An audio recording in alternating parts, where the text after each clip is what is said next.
এই তো এসে গেছি 31 ডিসেম্বরের ব্লগ নিয়ে। বছর শেষের দিনে বিরিয়ানিটা দেখলে তো কীরকম খারাপ দিয়েছে।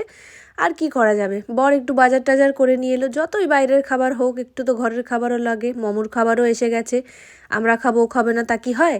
তো এইটা হচ্ছে, দাঁড়াও বলবো কি হচ্ছে। একটু সেজে গুজেও নিলাম, বাড়িতে আছি তো কি হয়েছে, সাজগোজ একটু লাগে না ভাই? বছরের শেষ দিন দেখো কে এসে গেছে, ছেমরি। আবার একটা সুন্দর পাটি সাপটা নিয়ে এসেছে, দারুণ খেতে ছিল। কিছু কিছু দোকানের পাটি সাপটা এত ভালো হয়, কি বলবো। ও নাকি আমার থেকে বেশি ভালো লিপস্টিক লাগাতে পারে। যাই হোক, লাগিয়ে দিল আর কি। এবার হলো একটা বিপদ, যে জামাটা আমি পরে আছি সেটা কারোর পছন্দ হয়নি। ব্যাস, আমারও আর জামা নেই। বলতে বলতে এগুলো বেরিয়ে গেল বলে সব একটু হাসাহাসি করছিল। যাকে যাক, এখানে বারবিকিউ শেখানোর প্রস্তুতি চলছে। টিচার শেখাচ্ছে স্টুডেন্টকে কিভাবে বারবিকিউ গাঁথতে হয়। এই তো আমি রেডি হয়ে গেছি, ফাইনালি একটা কিছু খুঁজে পেয়েছি ব্যাগ থেকে। তো বারবিকিউটা তো দারুণ ডেলিশিয়াসভাবে রেডি হয়ে গেছে। দেখেই মনে হচ্ছে কি হয়। এই থলির মধ্যে আছে কাঠকয়লা। আমার বর কিন্তু দারুণ জুগারু ভাই, সব কিছু করে একদম রেডি করে ফেলেছে। দেখেছো, ইট ফিট নিয়ে। আর তাতুন তো অলওয়েজ হেল্পার, খুব ভালো একজনকে পেয়েছে জীবনে। আর এইদিকে আমাদের ব্যাকড্রপটা অলওয়েজ থাকে সাজানো।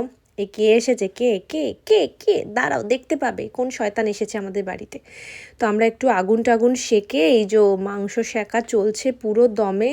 এই মুহূর্তটা জাস্ট দারুণ দারুণ। যারা বাড়িতে এইভাবে বারবিকিউ করো বছরের শেষ দিনে নিজেদের খুব কমফর্ট জোনের কিছু মানুষদেরকে নিয়ে, এটা না শত গুণ বাইরের পাব পার্টির থেকে অনেক অনেক ভালো ভাই। যারা জানে তারা জানে। এই যে নিউ ইয়ার হয়ে গেছে, চারদিকে বাজি তো আর কি বলবো। আমরা বাজি পাইনি বলে আমাদের একটু দুঃখ হচ্ছিল, কিন্তু দেখলাম যে না, সেই দুঃখটা মিটে গেছে।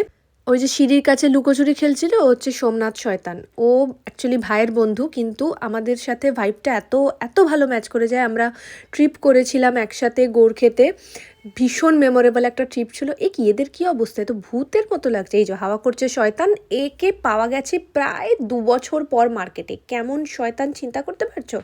কিন্তু ওই যে বললাম, ভাইব ঠিক চেনে নিয়ে এসেছে বছরের শেষ দিনে। ব্যাস শুয়েই পড়েছে, অবস্থা দেখো। লোকজন যে মানে কি আলাদা ফানে আছে। আর এই গানটা না হলে কি হয়, স্টেপটা দেখে বুঝতেই পারছো। গেস করো গেস করো, ইয়েস।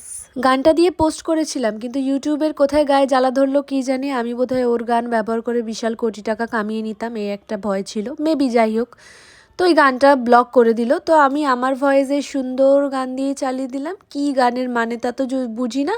তোমরা গেস করো তো এই নাচের স্টেপটা দেখে, কি ভাইরাল এমন গান, আর কেন আমাকে ইউটিউব ব্লক দিল।